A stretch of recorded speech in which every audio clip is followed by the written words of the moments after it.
Jimmy, don't leave me. Jimmy, please don't leave your Bessie. Jimmy, you ain't gonna leave me, are you? Woman, I'll be gone before the evening sun goes down.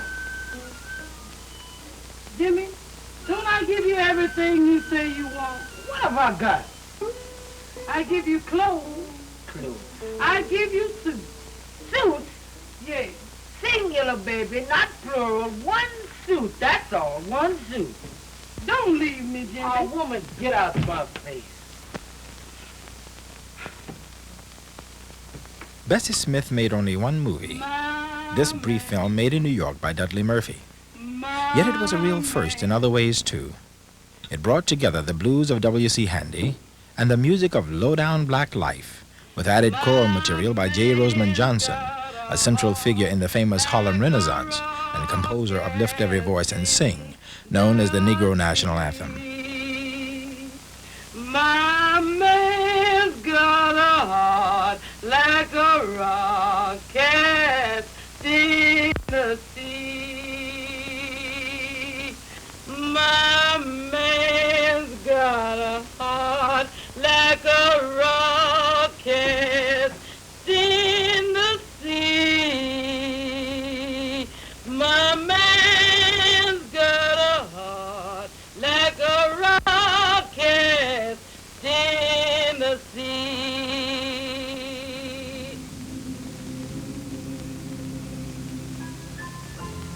Johnson's and Handy's contribution to a 1929 movie, even this brief short, was an accomplishment of sorts.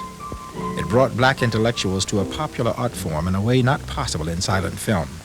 I hate to see that evening sun go down. Yes, I hate to see. You might even spot one of Harlem's literary elite among the extras.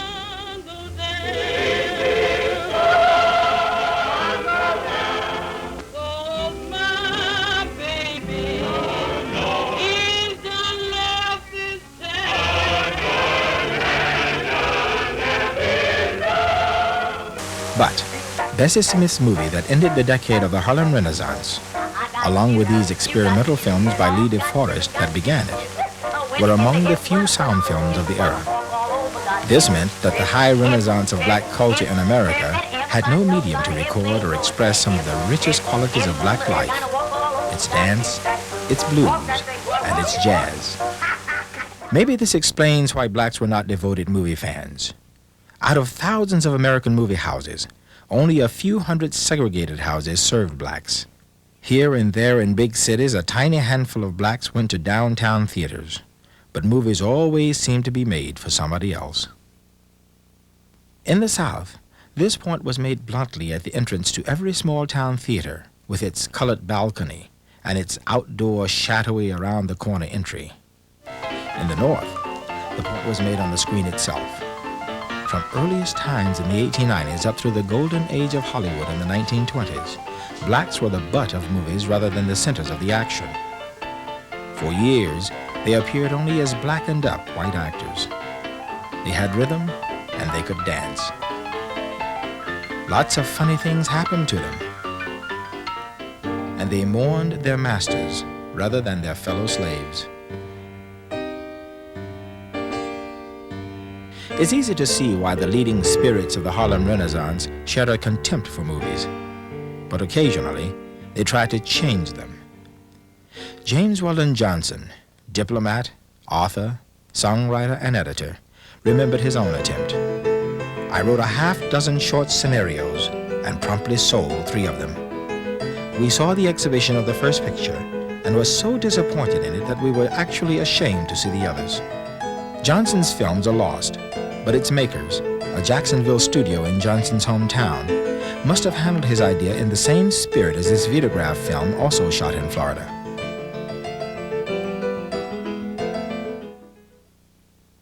Even Oscar Micheaux, dean of race movie makers, failed to please black authors. Charles Waddell Chestnut, distinguished author of The House Behind the Cedars, for example, was disappointed in Micheaux's movie of his book. Langston Hughes, the most popularly known of the Harlem poets, enjoyed a lifelong infatuation with movies, but at the end of the 20s, his feelings must have reached low ebb. Hughes went to Russia as a member of a black company to make a movie about racial conditions in America. But even in Russia, which proclaimed an official racial equality, he felt betrayed by Stalin, who canceled the project as part of a deal to gain diplomatic recognition by the United States government. Bill Chase's cartoon in the Amsterdam News expressed Harlem's rage at yet another betrayal at the hands of movie makers. But despite the distance kept by the Harlem intellectuals, black filmmakers spent the decade challenging the monopoly of racist movies on the nation's screens. In 1918, they took on The Birth of a Nation, often thought of as both the greatest movie ever made and the single meanest depiction of blacks ever filmed. Emmett J. Scott and Booker T. Washington of Tuskegee Institute began a challenge to Griffith's film in Tampa, Florida, which they titled The Birth of a Race. Although not the first movie project of a black company, it was the first to have a big city premiere. Even though Booker T. Washington, the central black leader of the day, died in the midst of the project and the film lost much of its black ownership and militant spirit, at least some of its message survived the final cut. Despite its weaknesses and a disappointing showing at the box office, the closing World War I sequence of The Birth of a Race put on the screen a real first, the first visual argument for racial integration ever to appear on an American screen. But if The Birth of a Race failed to reach its intended nationwide audience, it did inspire the founding of the first black company that averaged more than one production per year, the Lincoln Motion Picture Company of Los Angeles. Lincoln's movies ranged over a broad expanse of heroic black experiences, from homesteading in the law of nature to soldiering on the frontier in the ranks of the all-black Buffalo Soldiers, to life in the fast lane traveled by black high achievers. This fragment, in its deteriorated state, is all we have of their social drama by right of birth. Its hero is a high-powered lawyer played by Clarence Brooks, who saves the land and birthright of a woman of a black and Indian heritage. Hollywood would not dare tackle such a story of black social power, at least not for another half-century. Of all the black filmmakers of the age of the Harlem Renaissance, we know the most about Oscar Micheaux. His works survive in greater numbers than those of any other black filmmaker. Micheaux took up issues of racial identity that not only concerned his audiences, but had animated the Harlem poets, and Alain Locke in his book, The New Negro. At least one part of this new Negro grew out of the tension between rural and urban black life, a theme Micheaux took up in two versions of his autobiography, The Homesteader, a now lost film of 1918, and The Exile, a 1931 film that we see here. Like many blacks in his audiences, Micheaux was fascinated with the neither fish nor fowl feelings of recent migrants from southern farms to northern cities, and the clash between the values down home and those in the big city. I saw some colored people when we passed through Chicago on our way out here, and many were quite light. Why, some of them were as light as my mother.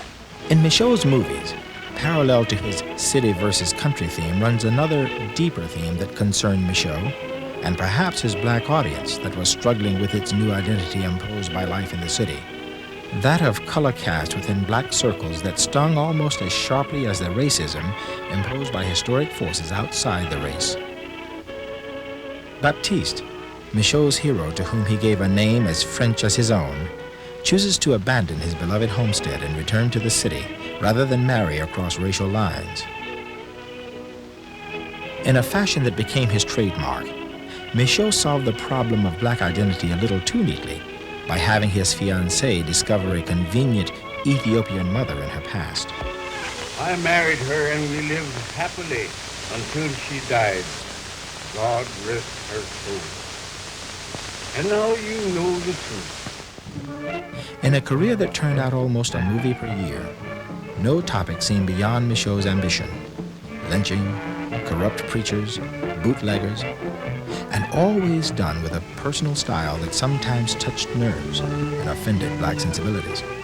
Clearly, by the end of the silent film era, and by the end of the Harlem Renaissance, Micheaux's sheer volume of accomplishment should have placed him in the ranks of Harlem's literary lights. Micheaux was not alone in turning out black versions of every Hollywood film genre: westerns, gangster movies, fantasies. Nor were all of the movie makers black. Sometimes an occasional white company reached for the black audience. In fact, what Micheaux's work was to drawing room and social drama, the White Norman Company of Jacksonville was to westerns, adventure, and outdoor drama. Their western, The Bulldogger, took its theme from the actual West, where the black cowboy Bill Pickett invented the rodeo stunt known as bulldogging. Black Gold was an adventure for the company itself. Few Hollywood studios would have risked sending a film unit to the Oklahoma oil fields to make a location shot. In addition to their westerns, Norman attempted a black version of the great national fad of the 1920s, aviation.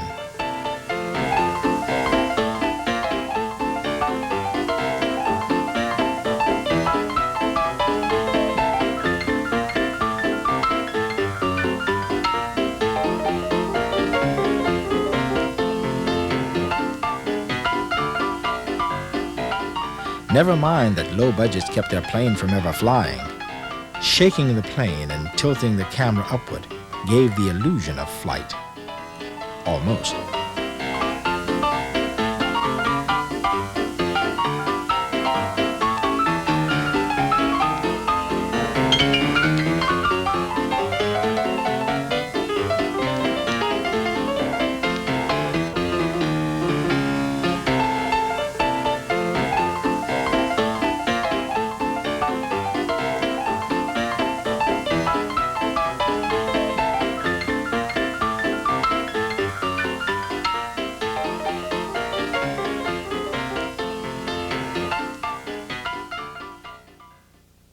One black filmmaker, Richard D. Maurice of Detroit, attempted the most difficult of film genres, the fantasy that violates reality, which must remain believable in order to keep our attention. In fact, fantasies were notorious for bringing laughs in the wrong places from black audiences. In the main storyline, a crooked preacher turns a street kid into a criminal. At the climax of the story, we're introduced to Son Daisy, an exotic, romantic, slightly mysterious man of the streets. In a touching fantasy solution to the social problem of crime in ghetto streets, Son Daisy vows revenge upon the shady, Fagin-like preacher and repays the bad guy for his lifetime of leading black kids into crime. As in all race movies, its appeal was that it offered a black problem and solved it in black terms. If they avoided any theme or topic, race movie makers agreed it was comedy. Few of them risked playing for the laughs that might remind their fans of the Hollywood stereotypes they were all trying to escape. Occasionally, a white company fronting as or passing as black, such as the Ebony Studio of Chicago, made parodies of white characters, such as this typical example that plays upon Conan Doyle's Sherlock Holmes. But generally, the last thing black movie makers needed was to be charged with imitating Hollywood stereotypes, so comedy seldom surfaced in race movies. Of all the surviving movies of the Jazz Age, can it be said that one stood out above all the rest? Many critics think so. Their choice is The Scar of Shame, a social drama in the Hollywood great tradition, a story of lives shattered by social snobbery. Only this time, the story has a race angle that Hollywood would have avoided like the plague. Taking up the two social circles as a struggle between two opposites, the riffraff versus the bourgeoisie, the movie dramatized the desperate ambition of a black composer to rise above environment, contrasted with Louise's failed attempt to climb out of the misery and squalor of another, poorer world near the bottom. Can Louise rise by an act of will from her stepfather's low life and move with her lover to the suburbs? No. Environment drags her down, and Louise, like her black doll, is shattered by the experience. Like dozens of fallen women in scores of soap operas and melodramas, Louise sacrifices herself rather than be a drag on her man's race ambition. The Colored Players Company had hit on a neat combination of drawing room drama and a racial uplift angle, a formula that grew out of their sense of the marketplace, not their race. Their message was one that the black middle class had taught its children for years. Louise's tragedy reinforced the audience's faith in the uplifting value of ambition, work, and sacrifice. And yet, despite the merits of The Scar of Shame, many blacks still avoided race movies, some of them out of religious conviction, some to avoid yet another form of segregation, and still others as a preference for high-budget Hollywood movies rather than low-budget race movies. And so the silent era of race movies ended as it had begun, lacking the respect of the Harlem intellectuals and still in search of a popular audience.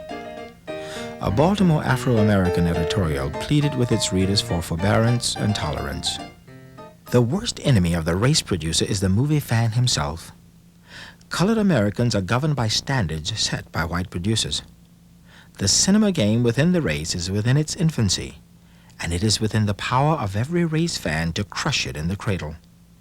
To bear with such men as Oscar Micheaux and other pioneers today means better and bigger race pictures tomorrow.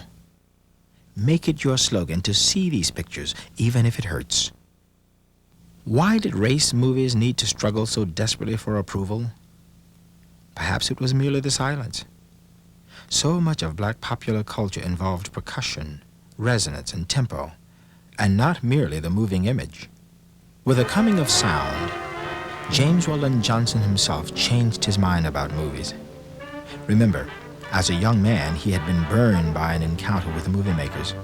But in 1929, he wrote to Bill Foster, who in 1912, as far as we know, was the first black man ever to make a movie.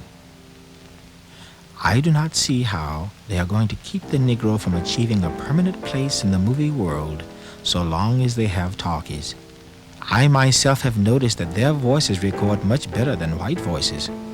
Duke Ellington's film of 1935, Symphony in Black, was one of dozens of short Hollywood films done as though to tinker with ways of introducing blacks to the screen in some inoffensive way that would attract blacks and please whites. The combination of black cultural idiom and European symphonic form provided a medium of expression that the Harlem wits would have loved.